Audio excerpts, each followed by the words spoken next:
और जो माहिद खान है उसका एक ग्रुप है और वो एक गैंग चलाता है। उसमें रफ़ीगंज का सीओ जो है सरकारी कर्मचारी रहते हुए भी उस गैंग में शामिल है। कि जब ये अपने को जो बता रहा है कि मैं घूमने गया था, वो घूमने के उपरांत ऐसा हुआ है, ये स्वयं कट्टा लेकर के हमला करने गया था किसान पर। अभी पूर्व विधायक निहालुद्दीन जी का जो बेटा भी उनके साथ में है और जिनके साइड से डला है वो उपस्थित थे, वो भी गैंग में शामिल हैं। कारण उन सबों को इनके द्वारा कमीशन दिया जाता था। और ऐसे जो तत्व हैं, गुंडा तत्व, जो भू माफिया हैं, बालू माफिया हैं, जो शराब का अवैध धंधा करते हैं बंद रहने के बाद भी, सबका ये इन लोग ये राजद के लोग ही उसमें। तो अभी नया कलेक्टर महोदय आई हैं, रफ़ीगंज के सीओ पर विशेष ध्यान देने की ज़रूरत है। वो ऐसे माफियाओं से, भू माफियाओं से मिल करके और इतना तक बात आई हमारे पास, जब मैं ज़मीन से जुड़ा हूँ, उनका जो खाना बनाने वाला राकेश नाम का लड़का है वो भी वहाँ लड़ाई करने गया हुआ था। नमस्कार, मैं चितरंजन कुमार और आप देख रहे हैं स्थित योग न्यूज। देखिए, रफ़ीगंज विधानसभा के रफ़ीगंज चरकावा रोड में माहिद खान को गोली लगी थी। ज़मीनी विवाद में यह मामला बड़ा था और उसके बाद दो पक्षों के बीच में मारपीट हुई और मारपीट के क्रम में गोली चली, जिसमें माहिद खान को गोली लग गई थी। जिसके बाद कई तरह के आरोप लगाए जा रहे थे और एफआईआर भी दर्ज कराया गया था। वहीं पटना में भर्ती माहिद खान से मिलने के लिए राजद के कई नेता जा रहे थे। इसी क्रम में राजद के विधान परिषद सदस्य कारी साहब मुलाकात करने के लिए अस्पताल में गए और उन्होंने एक आरोप लगा दिया। वह आरोप रफ़ीगंज विधानसभा के नवनिर्वाचित विधायक प्रमोद कुमार सिंह पर था। कहा गया कि चुनावी रंजिश में यह मामला किया गया है। हालांकि यह मामला पूरी तरह से ज़मीनी विवाद है। अपने ऊपर लगे आरोप पर प्रमोद कुमार सिंह प्रतिक्रिया दे रहे हैं, इसको लेकर के प्रेस कॉन्फ्रेंस कर रहे हैं। आइए सीधा लिए चलते हैं आपको प्रेस कॉन्फ्रेंस में। क्या कुछ प्रमोद कुमार सिंह जो नवनिर्वाचित विधायक हैं रफ़ीगंज से, उन्हें सुनाते हैं। कारी साहब राजद के अपने आप का बड़ा नेता हैं वो, और शायद एमएलसी भी हैं, और उन्होंने अपने सोशल मीडिया साइट से मेरे ऊपर और हमारे सरकार के ऊपर आरोप लगाया है कि इनके गुंडों ने हमला किया है। लेकिन ऐसा कुछ भी नहीं है। उनको शायद पता नहीं है, वो इसी संस्कार में उनका बीता है समय, और आपराधिक प्रवृत्ति के स्वयं हैं वो। कारण अपराधियों का संरक्षण देना ऐसे नेताओं का काम है, और इन्हीं लोगों के कारण राजद बदनाम है। राजद नहीं चाहती है कि हमारी बदनामी हो। जो उनके 90 से लेकर के 2005 दशक तक जो समय रहा बिहार का, ऐसे ही नेताओं के कारण जो कहा जाता है जंगल राज, वो जंगल राज को स्थापित करना चाहते हैं। ये मामला जो है सो सीधे ज़मीन से जुड़ा हुआ मामला है। और जो माहिद खान है उसका एक ग्रुप है और वो एक गैंग चलाता है। उसमें रफ़ीगंज का सीओ जो है सरकारी कर्मचारी रहते हुए भी उस गैंग में शामिल है। और इनके गैंग में ये 7 लोग हैं जो बाहर से आ करके, मोहम्मद गालिब पिता अजीम खां, ये आंती का रहने वाला है। रिजवान रजा आरजू अशरफी, ये रफ़ीगंज का रहने वाला है, राजा बगीचा का। मोहम्मद नौसाद गयासुद्दीन राजा बगीचा का रहने वाला है। मोहम्मद जुनैद खैरात आलम राजा बिघा का रहने वाला है। ये माहिद का तो स्वयं है ही उसमें। ख्वाजा मियाँ गोला पर लाइट हाउस वाला है। और मोहम्मद शाहिद खां चांद बिघा, ये भी राजा बगीचा में आके रहता है। और मोहम्मद नसीम जो शिक्षक है पेशे से। और इन लोगों का ग्रुप है। ये किसानों का ज़मीन को हड़पना, व्यवसायियों का ज़मीन को हड़पना, और जहाँ जहाँ भी जब से ये सीओ आया है रफ़ीगंज का, तब से उसके साथ साठ गांठ कर करके बहुत से किसानों का ज़मीन को हड़प लिया है इन लोगों ने।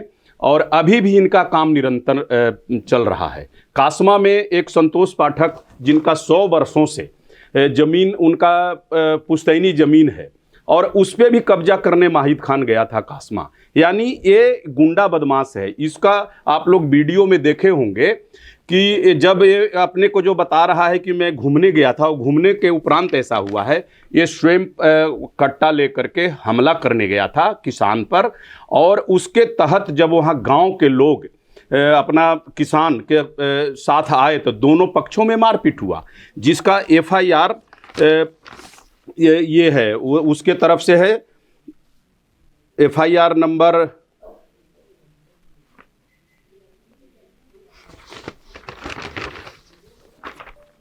उसके खिलाफ जो एफआईआर करवाया गया है, जो 497 और 497/25 और 496/25 वो करवाया है। दोनों पक्षों में ये कॉपी आप लोग को दूंगा। ज़मीनी विवाद में झगड़ा का दोनों पर एफआईआर है। और ये जो गैंग है, ये रफ़ीगंज में इन लोग एक ऐसा गैंग बनाए हुए हैं जो भ्रष्टाचार करना, लोगों में भय व्याप्त करना, और कोई भी कांड ऐसा करके और उसको जातीय उन्माद में बदलने का कोशिश करते हैं और थाना पर और पदाधिकारियों पर दबाव बनाते हैं। ये इनका लगातार 15 वर्षों से चला आ रहा है। और जब ये पूर्व में विधायक जितने भी रहे उनके साथ साँठ-गाँठ कर करके और ये ऐसा फायदा उठाते थे, अब उनका चल नहीं रहा है। अभी पूर्व विधायक निहालुद्दीन जी का जो बेटा भी उनके साथ में है और जिनके साइड से डला है, वो उपस्थित थे, वो भी गैंग में शामिल हैं। कारण उन सबों को इनके द्वारा कमीशन दिया जाता था। अब जब से मैं जीता हूं तो वहाँ इनको भय व्याप्त है कि अब दलाली नहीं चलेगा, भ्रष्टाचार नहीं चलेगा और न कोई गलत काम होगा। कारण कि हमारी जो सरकार है, हमारे विकास पुरुष नीतीश कुमार जी जो हैं, वो जीरो टॉलरेंस पर काम करते हैं।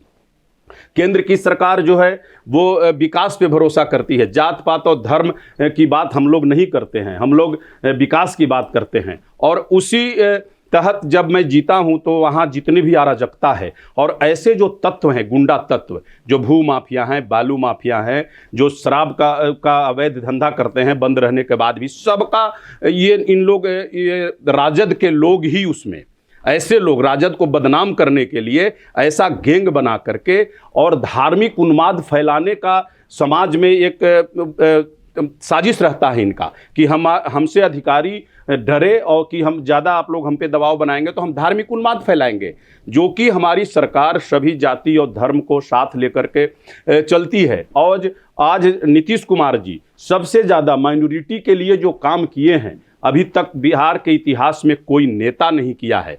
और 20 वर्षों का शासन काल में कभी भी किसी तरह से न कहीं धार्मिक उन्माद हुआ, न लड़ाई हुआ, न झगड़ा हुआ।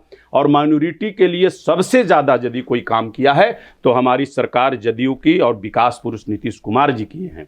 और ये सब राजद को भी बदनाम कर रहे हैं। ऐसे गुंडा तत्व जो हैं, जमीन के झगड़ा को जातीय उन्माद में, धार्मिक उन्माद में, ये कहाँ का बात है। और एक सम्मानित पद पर बैठा हुआ वो कारी सोहेब साहब इस ढंग से अपने साइड से डालते हैं और उसमें पूर्व विधायक का बेटा वहाँ पे उपस्थित रहता है, तो ये शर्मनाक बात है। और इन्हीं लोगों के कारण अभी जो इनका 2025 में हार हुआ, ऐसे ऐसे लोग ही जुड़े हुए हैं जिसके कारण से बुरी हार हुई महागठबंधन का। और यदि मैं तो आप लोग के माध्यम से इनको तेजस्वी जी को भी बताना चाहता हूं कि ऐसे लोगों को आप संरक्षण मत दीजिए। आपका पार्टी का झंडा लेकर के, आपके पार्टी का वरिष्ठ नेता बन करके और अवैध काम, जो गलत काम कर रहे हैं, जिससे आपकी पार्टी बदनाम हो रही है, वो आपकी छवि खराब हो रही है, जिससे आपको चुनाव में हार का सामना करना पड़ रहा है।